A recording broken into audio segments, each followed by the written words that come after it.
Got another question, which is a good one here. Hello, I love your videos, man. I personally have been having problems making materials look realistic, and the main problem is that they look too perfect. Can you make a video on how to achieve real looking materials and not like 100% making it look like an obvious render? Like something in general for metallics, plastics, or something else. Because the metals, for example, in my engine bay and car interiors in my projects look very unrealistic, despite using realistic looking shaders. And I also have a question about texturing. Is it better to use one software like Substance Designer or Substance Painter or texture models, or should I just focus on shader nodes? Thank you very much. Again, thank you for publishing such good videos on Octane. Now, really good question here. Hey guys, if you're new here and you want to learn Blender Octane, I got a free 101 guide that will help you get up to date, started with Blender Octane for free. Links down in the description. Now, I would say, especially when it comes to, I love grungy materials up, like literally in my free time, that's what I do. I'm gonna load up this render out here and show you quickly.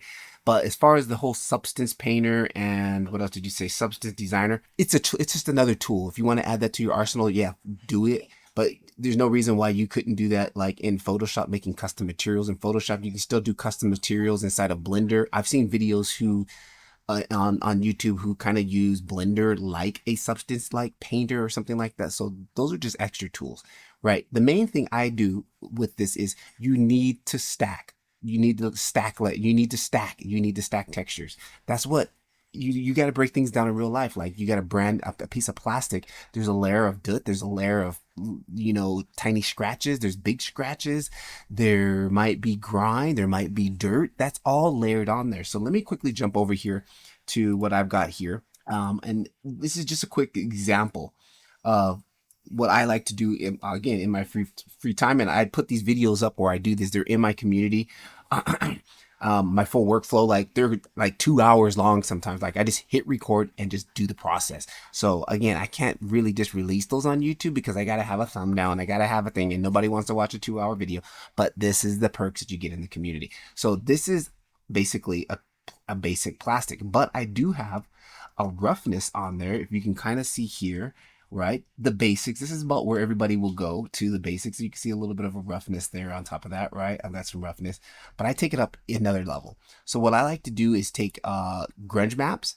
Like, for example, I was playing with some Grayscale Gorilla ones here in this case. Let me see if we can show there. Okay, this is this grunge map right here.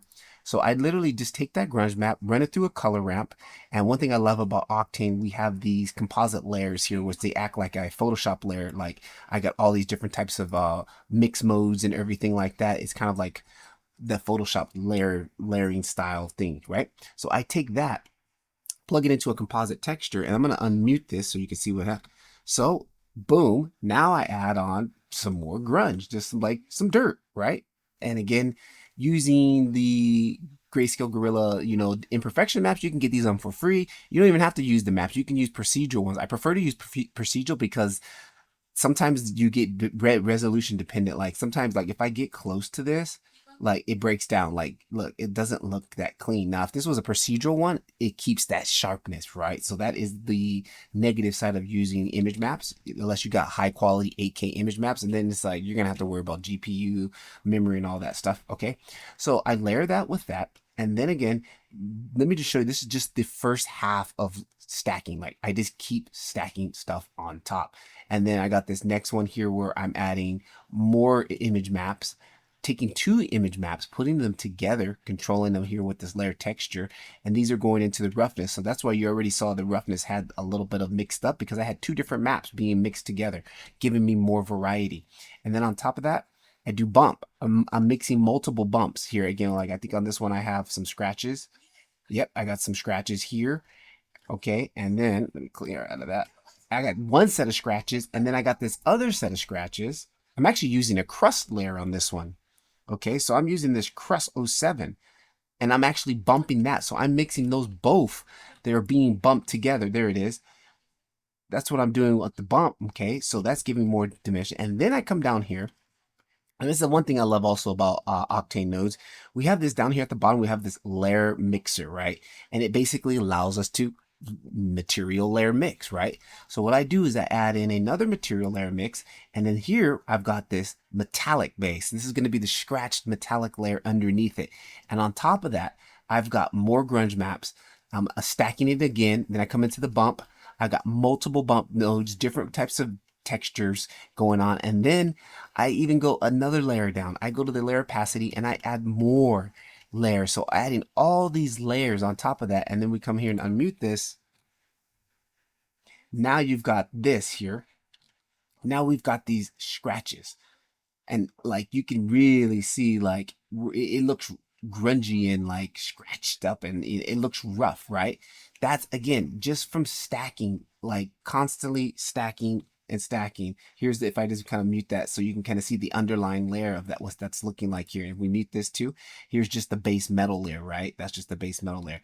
And then bringing back in the roughness, because I want that roughness to show in between these when I do the mask. And then we come here and we mask it, and now it's only going to show on there on that edge. Okay, so that was just the first section of tweaking that I did. Then I took it to another level. Like, all right, I think I don't even have it plugged in. Yeah, I don't even have them plugged in yet. So I took it to another level. Let me go ahead and disconnect this. This is just the base. Now I wanted to add mold and more griminess, like stuff in these cracks, okay, to just take it to the next level. So I've got another system down here, and if I solo this system here is actually like kind of a dust system. I'm using another grunge map, piping that into a gradient map into a dirt texture node. And that's kind of like an ambient occlusion node, but a little bit more better. We've got better control. So that's getting inside here, all of these edges, that's getting inside here. And then down here, I'm adding this green color to it because I wanted to have a little bit of a moldy feel, right? So if I go ahead and mix this back the way we had it proper here, let's go back here. And let's take this, and that goes into here. And then I just want to make sure we're reviewing just this portion here. Good. All right, so we got those two mixed. Now we're going to add in that mold. And there it is. Now you can see we've got this mold happening on the inside here in these cracks. And also in these cracks here and down into these crevices here. Texture stacking. Just keep texture stacking, right? So I took it on another level. I kept going. The next level I have over here, if we come in here and just solo just this. Okay, so let me break it down on a more finer level. There we go. All right, so if I come up here to the top, I've got this another dirt grunge map. I'm actually recycling the same map over and over and over, so I don't have to really worry about like maybe 4 or 5 grunge maps total, and I'm just using them, moving them in different positions, right? And then I got another grunge map down here, again, that I inverted, added it into a curvature texture node. The curvature texture node basically gets more stuff on the curvature areas, right? You can see like around here and around here. You can kind of see it's a little bit different than the actual dirt node, where the dirt node was getting in the crevices and in the cracks here. This is getting more of the curvature areas here. You can kind of see where that's happening, right? And then I put those both together. So there it is. Now we've got that dirt breaking up, that grime inside on top of that. And then we pipe that through here. And now let me go ahead and actually mix the whole thing back the way it was. Okay, so we take this, make sure I have this proper. We're coming out of here, right? That should come into here, right? Yes, and that comes out of here, and that is here. So this is the full node setup, if I show you here. We started off with this main layer, all the roughness, the bumps, then the metal layer beneath it, scratching it, roughing it up, masking it, then the mold right here, and then on top of that, more dirt and mold, grinding that up and dressing it up, and then bringing that back to home, back here to the main one here. So I'm literally stacking within stacks, right? Stack, stack, stack, stack, stack, stack, just stacking that on to really get that really grungy look. And that's what you basically need to do anytime you're trying to do anything in 3D. Again, everything is so perfect in 3D that we technically need to make it not perfect, and you have to do that. So here's the final output. I mean, this thing has been through a lot, right? Like, And I just do this for fun, like just to practice griming things up. You know, sometimes I'll do a little bit more subtle look, but this day here, I was like, I'm just going hard. This thing's getting like, it's been outside, it's been moldy, it's been pretty beat up, you know. So, and then here's the back side of it. Again, that green is a little bit too green for me. I think I will make that even a little bit more darker, but I'm not going to start playing with it right now. But yeah, that's how I go about grinding and grinding. Yeah, there was some grinding in here, right? Grinding, grinding things up. So I hope that answers your question a little bit. I actually did drop a video. One of my recent videos was grinding up some metal that I just recently did not too long ago. Pause that. If I come into videos here, you can take a look at this, and it's the same process, but a lot more subtle. Where was it? I think right here. Take a look at this video. In this video, stop using grunge maps. I did a full grunge map here. I'm going to show you how to make your right here, but a lot more subtle, nothing really heavy, nothing crazy. Just I wanted to make the metal look like it wasn't pristine, super clean, right? So in here I do it, but I do it procedurally. So I didn't use any image maps. It's all done procedurally. So definitely there it is. You can see me walking through that. I'll walk through that whole workflow. So take a look at that. All right, guys. So if some of you guys are new to these videos here, these are my daily reports where I'm basically sharing and strategizing how I'm building a $400 and roughly $500 a month Blender Octane community here on the school platform. And I figured I share out my journey so other people who might be interested in doing something like this can make some money off of something they really enjoy here. And basically I'm going to answer some more YouTube questions here. Then I talk about building, strategizing in public, and my growth stats across my channels. I do have my main channel, which is One Polygon with me, my secondary channel, which is basically going to be talking about how I'm building a monetized community, and what I'm basically going to be doing on that channel is starting to teach other people how to monetize something that they love using the school platform. So if any of you guys are interested in doing something like that, DM me, or, you know, throw a question up anywhere on any one of these channels and I will get back to you. And then my school community here, which I have right here, it's a Blender. I'm on the school. I teach people how to use Blender Octane, and at the moment I have 119 members. But it used to be free. Now I am charging. I have 32 paid members. I am making $497 a month through my community. A lot of people may say, why don't you just do this on Patreon? Because Patreon actually takes out a lot more money than you really think. School platform takes out the least amount of month period out of all the platforms right now. So that's why I do use school. So let's get into a couple of more questions here because I'm already pretty deep into the video here. Let me go back up here to the top. Typically I start from the top and go all the way down. I should be reversing that. The older questions are at the bottom, and I should be working my way up to these new questions, but whatever. Let's see here. Can you make a video about Vectron, and what is it? I'm fairly new to Octane, been a few months in, but I've been wanting to experiment with it for a while now. If you already made a video on it, forgive me for my ignorance. Thank you. I think he's talking about one of my reels that I posted where I'm talking about Vectron. I think I may have done a video in public. I know I have videos in the community on how to set it up, literally how to do it, me experimenting, and I post those videos in there. As far as on the channel here, I am not too sure if I have anything. Octane, Vectron, Blender. This is a great video here. It's an introduction that was done 6 months by Lino, Master Yoda Lino. He does it here. The video is a little bit kind of quick, and he skims over a few things that I had struggled with, but definitely take a look at this one because I think he also gives you a free downloaded file. Take a look at this short right here. I do go through it step by step really quickly, just a crash course how to get it up and started. So you guys can take a look at that. And he came out with this video here again too, another 4 months ago. So you might want to take a look at that video. I did make a video. Did I make a video? Yeah, I did make a video about how to use Vectron real time and Octane. So you can definitely take a look at that too, 3 months ago. Hope that helps, right? And one more here. The number pad view switches is a good one when scene building, especially in architecture.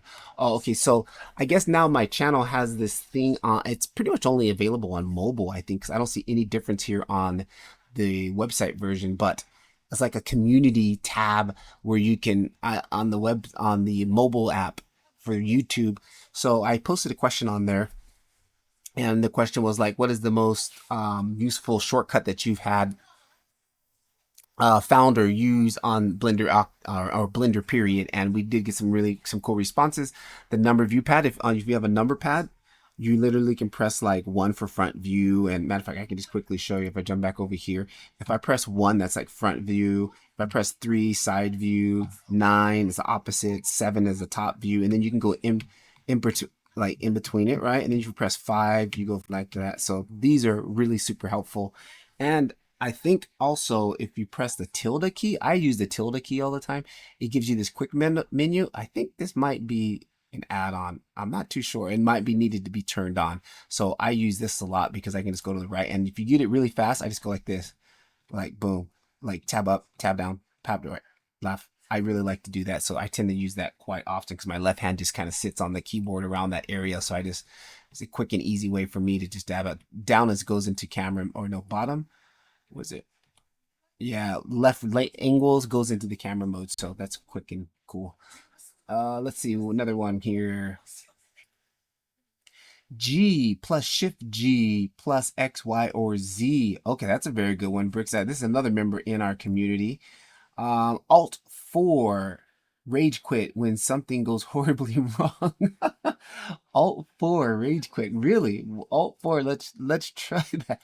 Alt 4. Alt F4? Alt F4? It's basically like a save button. I didn't know that, honestly. That's cool. All right, so we're gonna quickly talk a little bit about community here. So again, I've been building this community, and things have been kind of slow with growth. I've been literally stuck plateauing this last 7 months at about $480 to $500 a month, and I just can't seem to break past the $500 barrier mark. So I've been trying to figure out what it is, and I think a lot of it comes down to it's numbers game. Like, a lot of people just don't know I'm out there. And it's a thing that many people struggle with who make content. Like, you think just because maybe you put out a video and you get maybe a couple thousand views on it, that's really nothing. One of my mentors that I study a lot is Alex Ramosi, and he's one of his famous things is he's always do more, do better, right? And like, he's like, most people just don't underestimate how much it really takes to get something out there, and it's true. And I went back and started looking at my stats again. If you're not tracking stats, then you're not tracking anything. And that's why I think here with the growth stats, and this, like,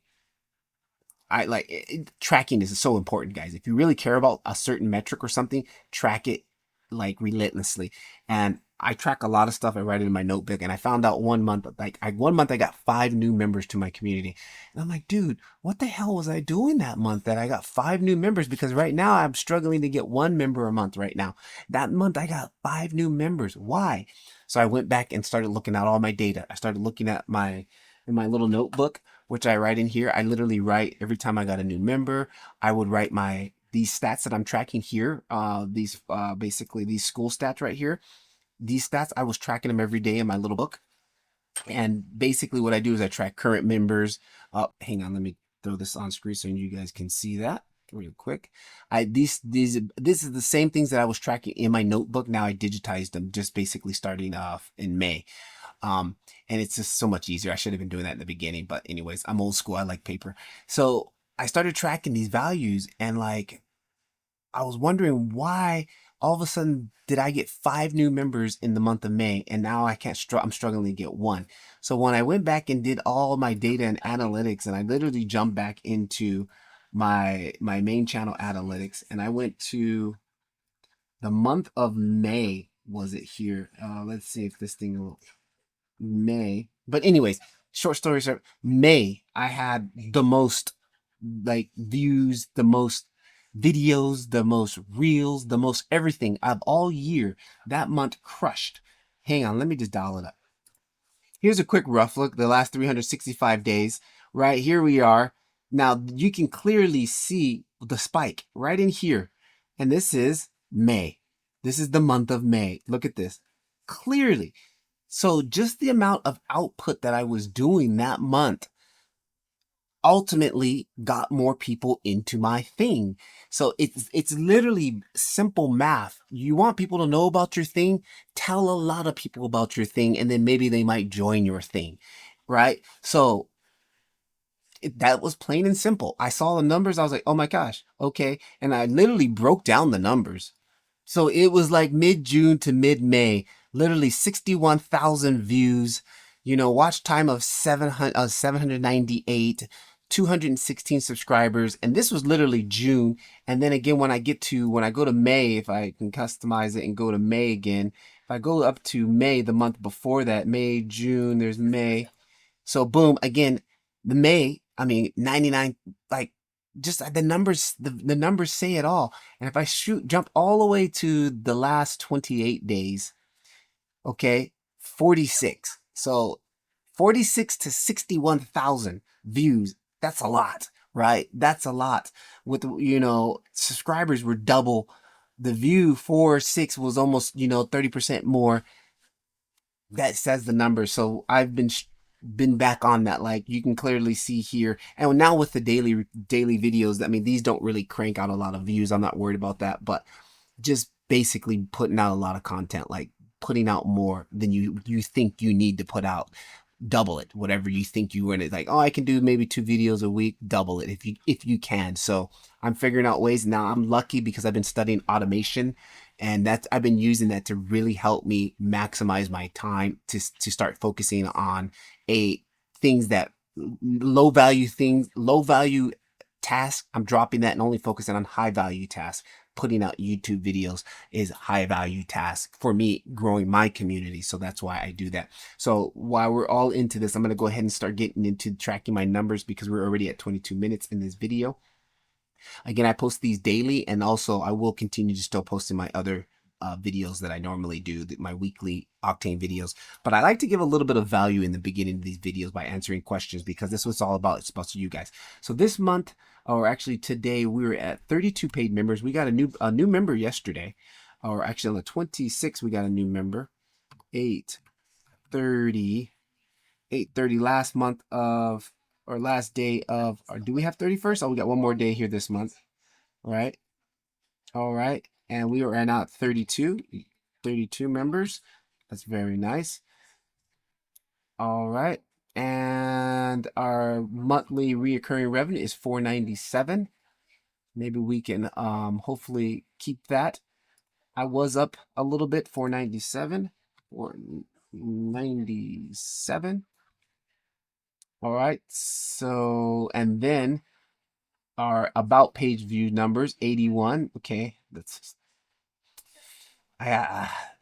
another thing too. The more people who see your thing, right? Again, 81 people have been to my about page, basically the sign up page, or at least looked at that here. And about page views, right? And I need to basically drag all of these down, right? There we go. Oops, undo that one, not that. Just this inside line. Yeah, -1. Okay, and then our churn rate is 6.61. Churn is basically the percentage of people joining and quitting your community. So ours is 6.61, which is way under the norm. Normally, people were averaging from 15 to 20. So I'm very happy, but my click-through rate is not the best. So the click-through rate, we need to get that up. If the click-through rate goes up, then the churn will also be kind of start to. Our click-through rate at the moment is 2.74 because we did get 2 signups in here in the last 7 days. So that's really nice here. So that's it for that. And then I like to track my YouTube stuff here. And YouTube, we're at 8:30. 467. We are far at. Oh, I think I saw it right there. Dashboard. 487. 487. 487. Ooh, 20. That's a big. And this is literally the results of posting daily, guys. Look at this.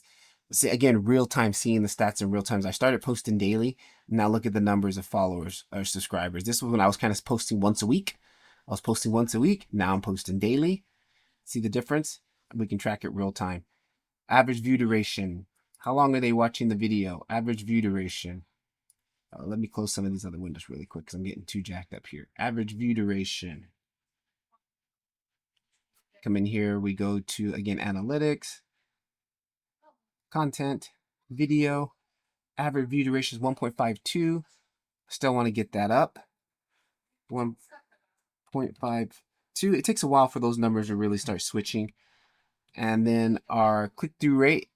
Are they clicking on the thumbnail, the title? Click-through rate is 2.9. And that's still holding steady. That was kind of down a little, 2.9. So, and then on my other channel, I'm tracking the stats on that also because I just started that channel. We are at 14 subscribers still, right? 14 subscribers. So these same videos get posted there also. And in the future, I will be posting different content on that channel. On that channel, I'm going to be posting a lot of my back end stuff like the automations I'm building to help me make content. I'm also going to be focusing on people who want to build communities like that. Is going to be all on that channel. Again, if you guys are interested in learning how to build a community, let me know. I am going to be working on another school group that's just all about how to monetize, how to monetize a group and actually how to make money. The whole process that I'm actually going through right now with this channel, I'm going to teach you guys that. So if you guys are interested in that, go ahead and DM me. And there we go. So that's it for this video. I will be posting these to Facebook now too, because I do have peeps on Facebook who are wondering what I've been doing and what I've been up to, and I've just neglected Facebook for the longest because I just always have. I've just always been focused on Instagram and YouTube, but I'm actually going to be focusing on all of my platforms now because I'm also, again, building communities to help people monetize their money or their money to make some money. So there's other, I mean, it doesn't have to be just 3D. If you're into dogs or things like that, I can help you build a community around your passion. Anyways, I'll catch you guys tomorrow. Patrick LeVark, peace. Oh, and we're going to be getting back to the weekly or daily, weekly live streams are coming back. They're coming back. My daughter went back to school, so summer vacation is over. Talk to you guys tomorrow. Peace.